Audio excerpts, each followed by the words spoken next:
Mr. Zhou, thank you very much for joining the podcast. Thank you for having me. I wanted to start by learning more about you as a president and founder of Humanitarian China, and what do you guys currently do? Currently, Humanitarian China provides humanitarian support to political prisoners in China. We also raise awareness of the human rights situation. Every year, we provide support to more than 100 individual cases. And I think we are one of the primary source of support for Chinese political prisoners. As a result of the work over last more than 10 years, we have built a network of political prisoners, activists, with really good trust and credibility. And what's the history of the organization? Why did you start it? We actually started this kind of work in about 2004 when I was settled down here in San Francisco Bay Area.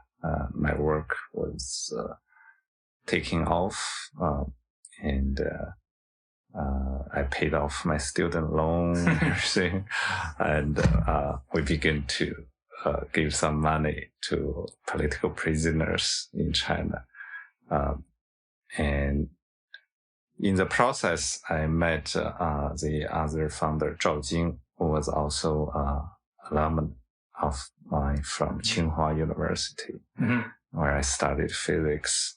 And he proposed to me we should form an organization. And so eventually in 2007, it was officially registered as a nonprofit organization till now. And you said you helping political prisoners in China. Are they physically in China, or how? Most of them are physically in China now, and some of them will help settle them down here in United States, mostly in San Francisco Bay Area. Every year we have done 1 or 2 cases. So normally we bring the family here. Yeah. It can be, for example, wife and kid of the political prisoner, and sometimes the whole family. Like in Fang Zheng's case, who was a Tiananmen protester. He lost his legs to tank attack. So we brought his family here 10 years ago. And that's one of our best case. His daughter is going to Wellesley. Yeah. Oh, nice. Wellesley, yeah. Nice call, yeah. Yeah. So I'm really happy for them. That's very honorable. What's the first thing that comes to your mind when you hear Tiananmen Square? People. Up to 1 million people. Up to 1 million? Yeah. This was 1989, and it was the place where Chinese people felt free, and they were able to express themselves in such a way that's never seen before or after. It's been 30 years since then. Is it still fresh in your memory? Yeah. For me, what happened 30 years ago is the most important part of my life. And also, I think, for China, too. It's a very important part for China's past and future. Yeah, it seems like Communist Party did everything possible to kind of erase that memory, and they were more or less successful in mainland China, I believe. Is that correct? I'm curious, how well do young generation of Chinese people know about the events? You're right. They are very successful. I think, and with the advancement of the surveillance technology and the firewall, the younger they are, the less they know about truth. Tiananmen being one of it. The other issues like Xinjiang, Tibet, Hong Kong now, they can only hear government's voice. But they choose to filter, even have no idea. This is our big challenge now. To keep it alive. Yeah, to keep it alive. And we are over 50, and the younger generation not getting the message. That's a big obstacle. There is quite a bit of information about the event in the Western media. But what I wanted to do, I wanted to see the event from your perspective. And if you can take us all the way back to 1989, it was April, I believe, right? Yeah. And how did you find out about the protest, and what made you join it? Yeah, the protest was happening all around me. I was part of it. It was on every campus, Tsinghua University, one of them. And the center of the movement is in Beijing University, our next door neighbor, and also our rivalry. In terms of reputation now that. So when Hu Yaobang died, we all knew that this is a big moment. There was a lot of anger towards the treatment, his unfair removal from the top post of the Communist Party. And so students were very sympathetic to him. The next day, I went to Tiananmen Square to offer a wreath to Hu Yaobang. This was my first public protest. And it was, I think, probably one of the earliest public demonstration on Tiananmen Square. So this was April 16. What immediately I felt different, because the next day it was reported by one of the official newspapers. It was not the top one, but one of the newspaper reported what we did. So that excited me. I thought, oh, okay, so what we did could be broadcasted. So a lot of people know about it. It's becoming a fact in our opinion. What we did counts. So that's that kind of excitement. I think that's what's driving me and others too through the whole process. We felt like this is an opportunity. We can make a difference. Our voice could be heard. And when April 16, I'm assuming there were just a few people, right? It wasn't a million, or? No, there were only a few. When we approached the monument of people's hero, there were a lot of bystanders, but people were just watching, and there were police there. So I approached the police. I was very nervous. I asked, could we offer a wreath for Hu Yaobang? And actually, the police said, yes, you can. So we just put it on and pay him respect. So while everyone was watching, I felt that this was a big moment in my life at that time. And slowly the crowd started growing. How did it go from just a few people to this massive expression of freedom?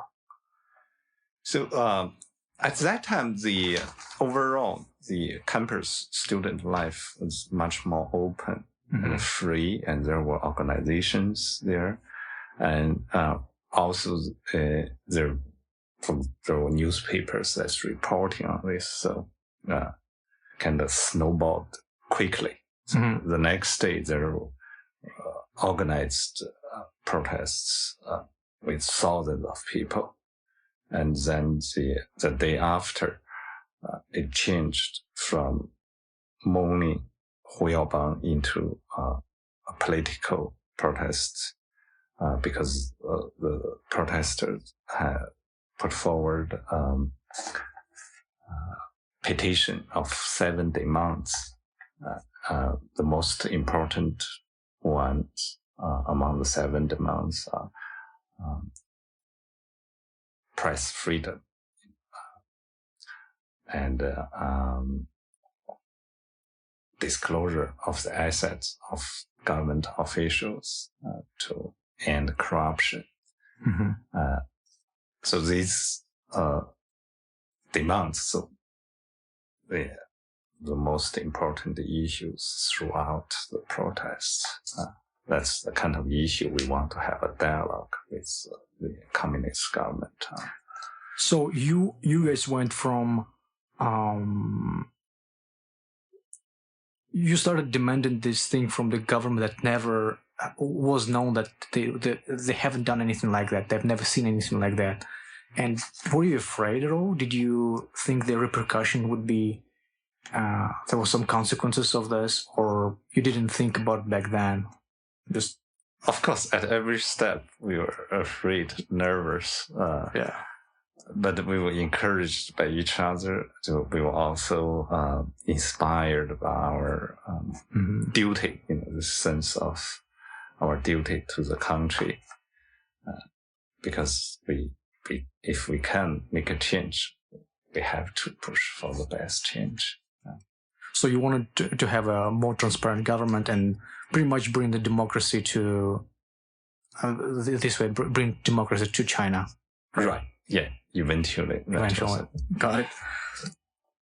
And I'm thinking about this giant crowd of people, and I'm wondering, how were you able to keep it organized?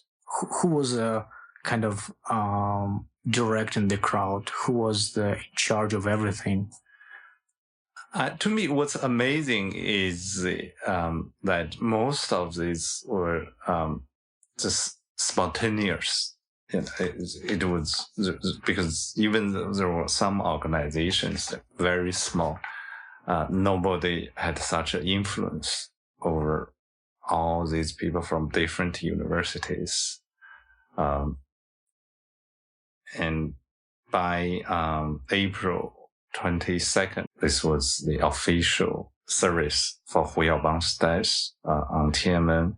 There were over 100,000 students on Tiananmen Square, and there were not even the student organization didn't exist there. So we were there. For most of us, it's the first time. For example, for me to meet Wu Kaixi and others from Tsinghua University. We just saw each other. We were inspired by each other. I think the fact that so many people shared such passion, it was most transforming moment in my life, just to realize we were all living in fear before this. And now all of a sudden, oh God, there's so many people. And we could do it. And we were very disciplined. So we proposed our petition and it was neglected. Nobody did nothing. Even though all the top officials were there, Deng Xiaoping, Zhao Ziyang, everyone, Li Peng. Did they come to the square? They were inside the people's meeting hall. I see. So they saw the crowd. Yeah, they saw the crowd right there. to them, I think it was also a shock. Later, I think one of the historians said, Deng Xiaoping never believed that this is unorganized. So I think he probably had this some enemies of paranoid fear of conspiracy immediately when he saw such crowd. But I knew we were just doing everything ad hoc. Even the petition, we were debating what to write in, what to include, what not to include. Mm-hmm. And I didn't know anyone. Yeah. Before that day, all of a sudden we were there. This kind of self-organizing, self-governing was just amazing. After that, more and more people joined, and even ordinary people, citizens of Beijing joined the protests, including, for example, journalists. Mm-hmm. They became a very important part of the protesters because one of the demands, freedom of press. And later they formed their own group. I think over 1,000 journalists signed a petition, mm-hmm. Asking for freedom of press. So was this event broadcasted? No way. And still you had about, hundreds of thousands of people on the square. Yeah, at that day there were media. Wow. Over 100,000 people. Wow. Yeah, it was really astonishing. You didn't know anyone when you came to the square, but yet somehow you ended up being one of the student leaders, right? Right. Did they elect you, or what was... Initially, when it started, there was a big crowd in my university, Tsinghua University, mm. and people were eager to go out, but there was nobody to lead. I just feel like this is absurd. Someone must take the responsibility.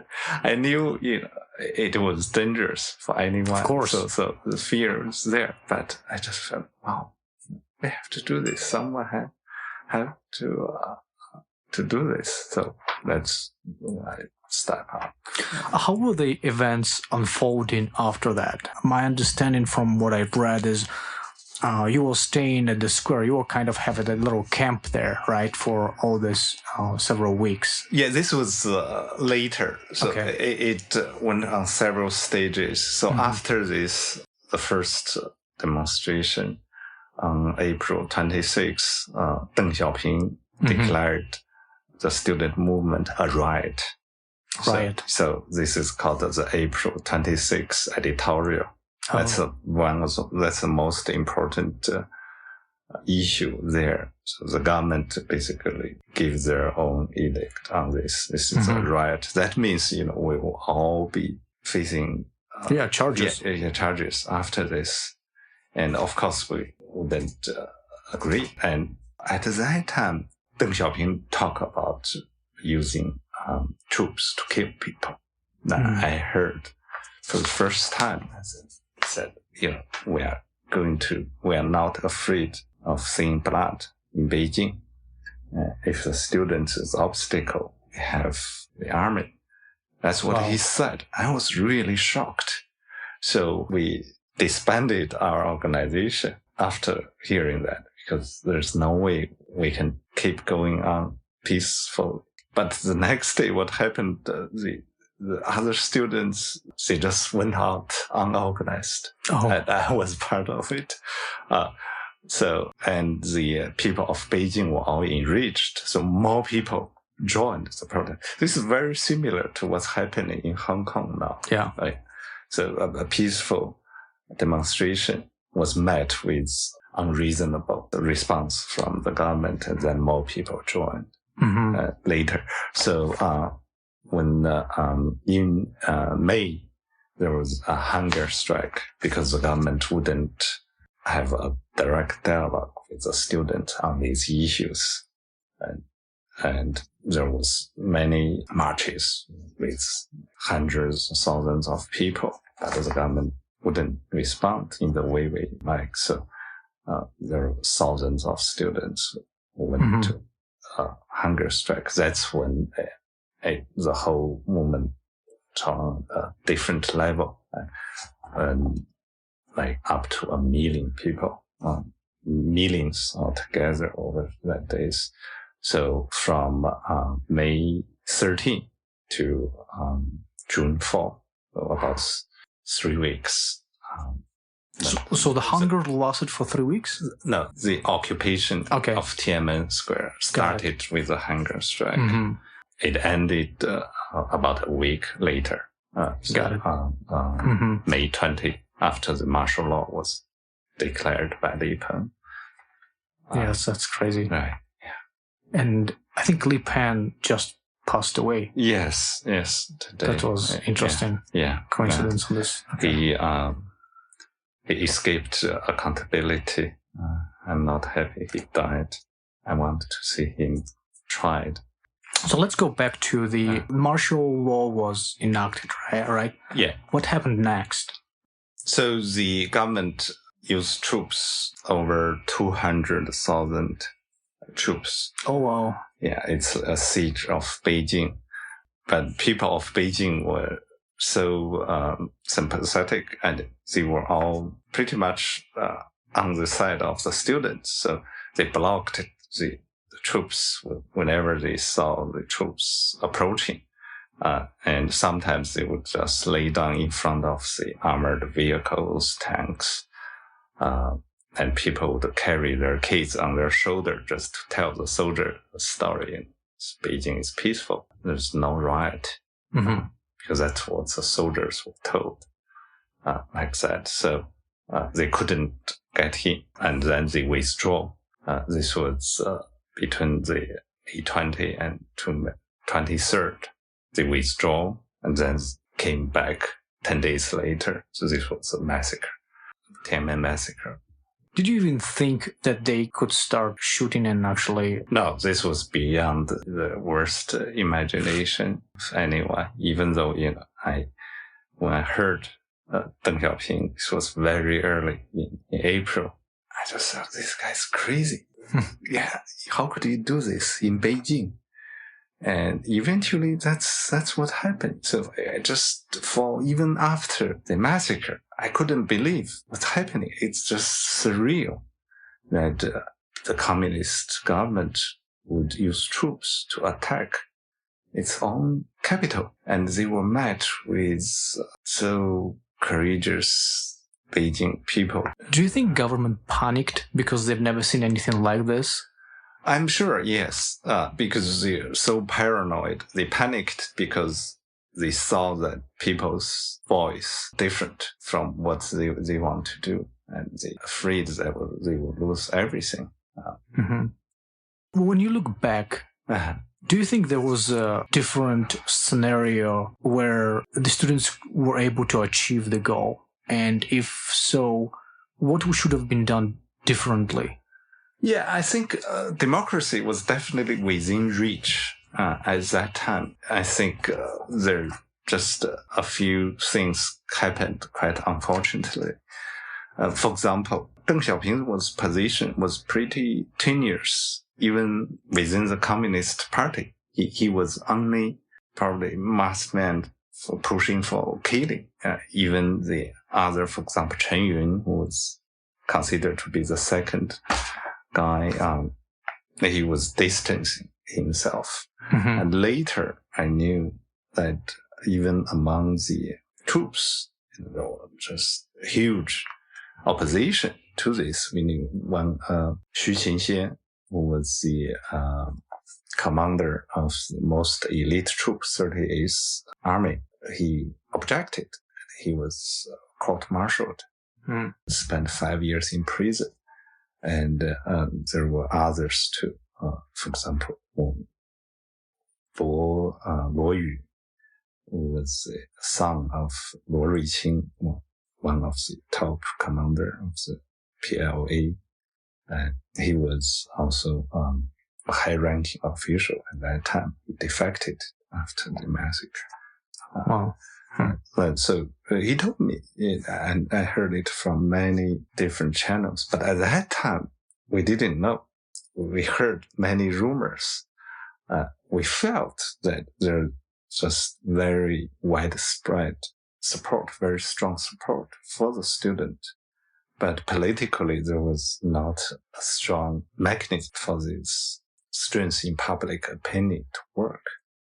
But if, for example, Zhao Ziyang, who was official leader of the Communist Party, could stand out instead of passively accepting his fate, he could do something else. He could be Yeltsin, stand on top of a tank.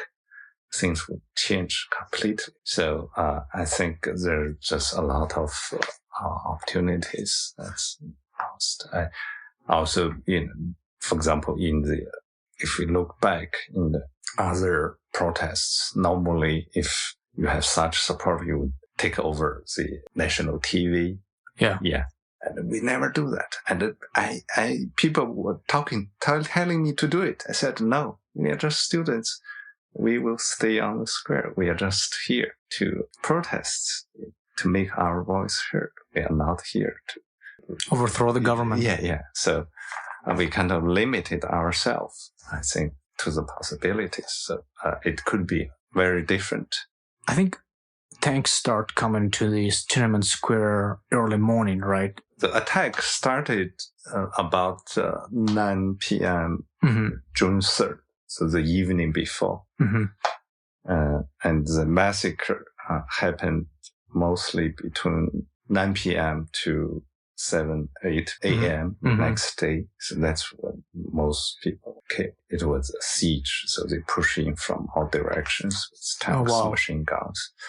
I've read that official statistics says it's about 300 casualties, but people who were there were saying that there were thousands. Right. There are different sources. I think it's probably in the thousands, but we may never know. Find out, yeah. Yeah. Because many of these 30 years is too long. Because with such repression, some families just choose to forget about what happened, or some families just die off. Think about if two parents with one kid, if the kid is killed. Yeah. 30 years later, the whole family is just... Yeah.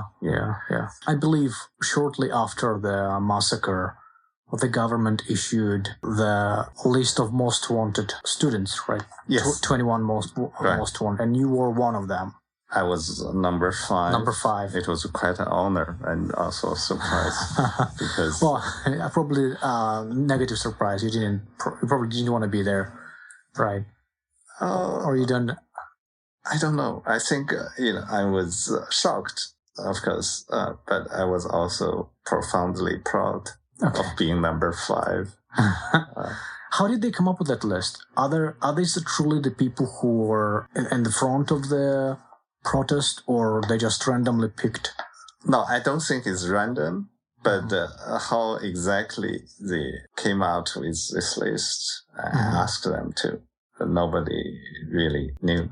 But you knew all others? I knew others, most of them. I know, I think so. It's primarily 2 different groups. So the most famous ones are the ones who were on the hunger strike. So Wang Dan, China, Kaixi. The other ones are members of the independent student organization called the Beijing Beigaolian. So it's the independent student unions of Beijing. So most of us are the representatives of this student organization. Got it. And I believe police came after you.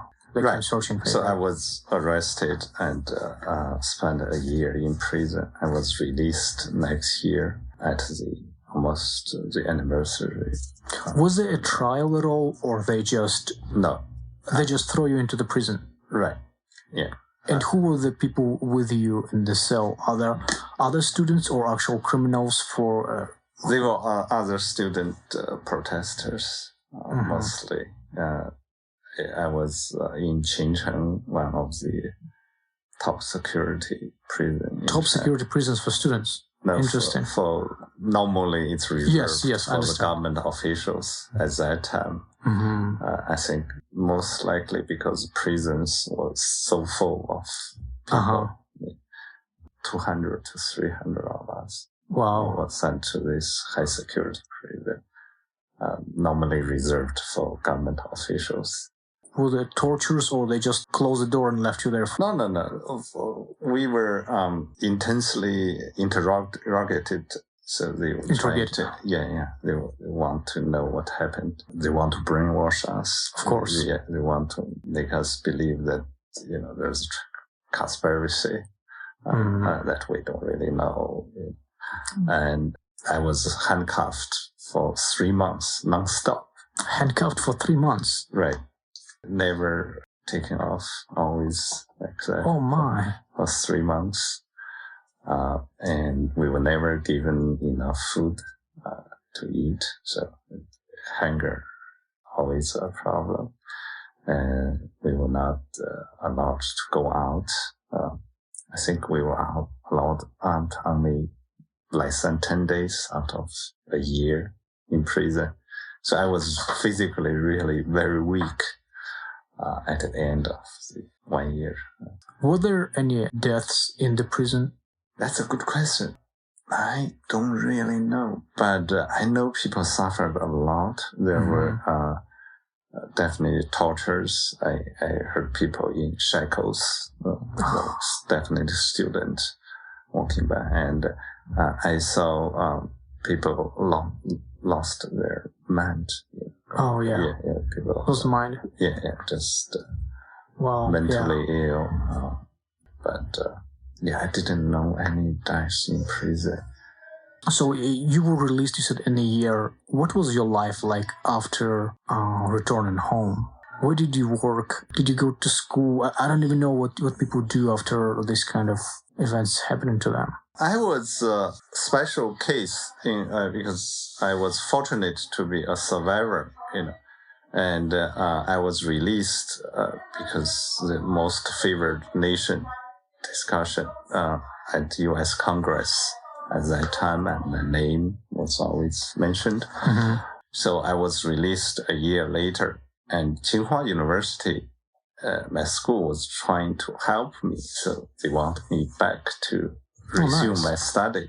Mm-hmm. But the police said no, he was not educated enough in prison. Wow. Yeah, so they said he has to go through a re-education program in rural area. It's like Exile in China. Interesting. For 3 years. But I went there for only 1 year, and then I left the school. So they gave me a associate diploma, and I began to make a living by myself, initially as an engineering technician, kind of semiconductor factory. And later, I was able to make some money in the stock market. That's how I started my career in finance. Now looking back, I think this was very significant for me because I basically achieved financial independence quickly. Is it back in China? Back in China. Interesting. At that time, 2 years out of prison. So I was able to help others to do some business. We actually published a book called The Truth of Change in Eastern Europe, which was immediately banned and many people arrested. You continued to be a troublemaker after spending a year in prison. Right. At that time, we were all trying to find a way, out of prison. Mm-hmm. We were just all thinking what to do. And most of us initially challenged how to make a living. Yeah. And at the same time, Deng Xiaoping pushed for the economic change. Because initially, after Tiananmen Massacre, everything was pushed back. Even the economic reform were all pushed back. So there was a backward movement for about 2-3 years. So in the year 92, Deng said, you need to open and for the economy in order to save the party. And we also saw the opportunity. Many of the dissidents have become very successful. Yeah, I've read some biographies. Yeah. Many of them moved to the United States. Right, but most still stayed in China. Some of them are very important figures in China's economy now. Any of them went to politics? No. No, if you're still active, either you went out like me, or you go to prison, spend years in prison. So Liu Xianbing, I think he spent more than 20 years, 30 years, out of 30 years in prison. And there were many such cases.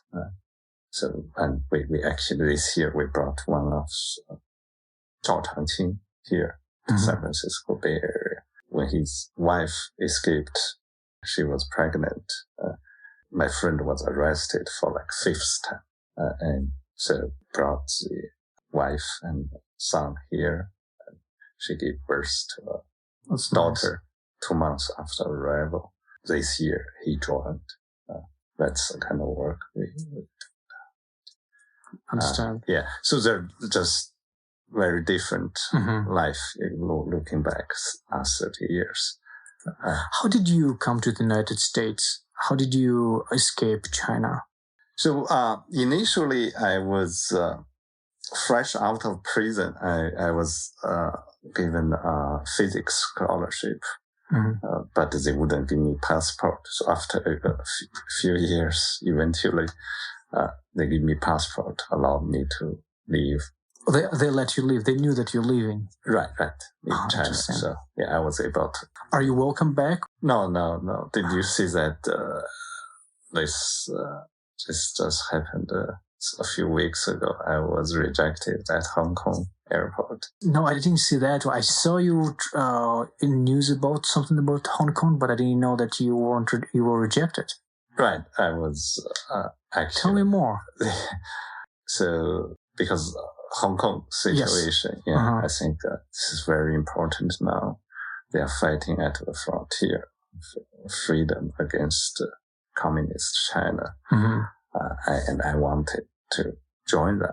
So on June 30th, I bought the ticket to Hong Kong. At the airport, they wouldn't allow me in, and they want to force me into a wheelchair. Oh. And push me to flight back to New York. Wow, interesting. I struggled, and later they put me into a flight back to Taipei, where I had next meeting. So you went back because, you had experience doing this kind of stuff. Not this kind of stuff. You've been in the protest against government. Right. This is why you joined again, and somebody invited you, or you just decided to... No, I was not invited. I volunteered to join them. I was able to get into Hong Kong 5 years ago during the Umbrella Revolution. Oh, yeah. So this was my payback for Hong Kong's support on Tiananmen 30 years ago. Oh, wow. And today, I think it's also very significant for our Chinese to support Hong Kong's fight for freedom and democracy. Hong Kong people are amazing. They are the most important factor. They kept the Tiananmen memory alive.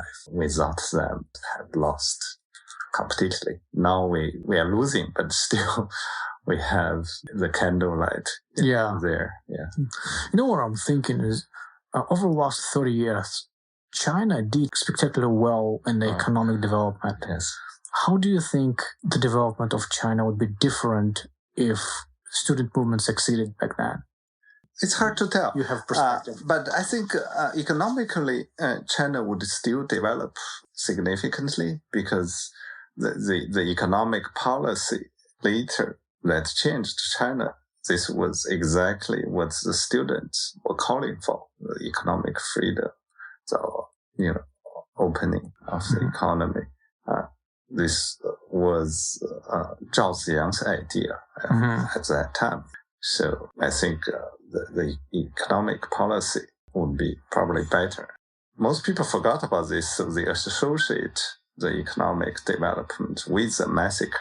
But it's not a casual link there. So I think that's what the Communist Party want to make people to believe now. They kill people because they want prosperity, and they have prosperity because they kill people. Both of these are wrong. So first, they didn't kill because they want prosperity. They kill because they are afraid of losing power. In particular, Deng Xiaoping, he was paranoid. Secondly, China didn't prosper because of the killing. Without the killing, it could be much better. But on the other hand, there is a very complicated situation there regarding to China's human rights situation and its economic development. So some people would argue that, this kind of slavery kind of situation helped because it lowered the labor cost significantly. People would have to work with no rights, basically. And eventually they will get some gain, but not enough, a democracy. So I think for now that's an open debate. But it is true that this attracted the Western investors, the so-called low human rights bonus, because you don't have to pay for polluting the environment. You don't have to pay for people's health. And basically the government is behind every capitalist who wants to invest. So this is the dream of the Western capitalism. Western capitalism. Yes. So in a way, the last 30 years, the collaboration between American capitalism and China's totalitarianism is probably benefited each other. What's your hope for China? What do you wish for the country? Of course, I want China to be free. It's such a tragedy that over 1 billion people would live without the dignity, without political freedom, and being censored, watched.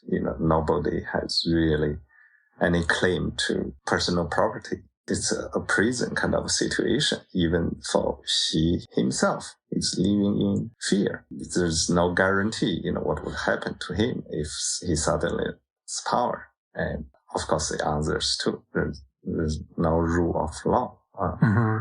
And it has to come. It doesn't matter how developed the economy is. So I think even the most, for example, Jack Ma, supposedly he's a billionaire, but still he owes everything to the government. If tomorrow he's declared a criminal and everything confiscated, the whole country would just ignore it. Nothing would happen. That's a kind of situation. Do you think it's getting better, or it's pretty much the same? Now, in terms of political repression, it's getting a lot worse. Really? Yeah. So what happened is the things they are able to do today, it's just beyond the wildest imagination of any totalitarian regime. You can control people's thinking. You can even predict people's thinking and preempt people's thinking. So that's just so bizarre. In a way, it's unfortunate we are living in such an age where, the advancement of technology would empower such a regime that would spare nothing to keep people in control, enslave everyone, and they are able to do it. It's interesting. I would think that with technology, people would have access to information and everything going to be democratized over time. But it seems like, as you mentioned, government actually used technology against them. Definitely. For example, Xi is asking everyone to use this app to study his words. This is a Xi app. And people have to log on and study every day for certain hours so they can accumulate points for something.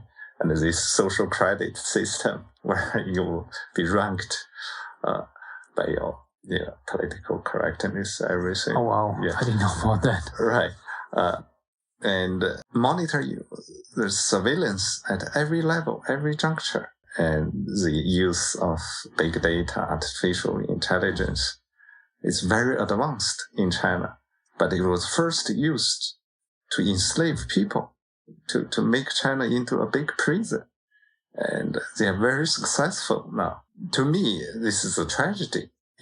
People have to live like this. I want people to have dignity, to have their own rights. What do you think has to happen in order for that to take place or start taking place? We don't really know. I think it's definitely very dark now because 10 years ago, we were hoping that the economic development and the internet technology would empower individual and grassroots movements. Now the exactly opposite happened. The government is able to squash any sign of public gathering. There's no way to organize now. That's the biggest challenge for China's resistance. And these people who are capable, who are leaders, are always in prison, in and out. And think about Liu Xiaobo, the Nobel Peace Laureate. He died in prison 2 years ago.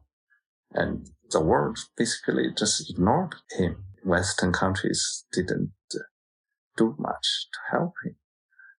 But if we remember in history, what the last time it happened, it was Hitler's Nazi Germany that Nobel Peace Laureate died in prison.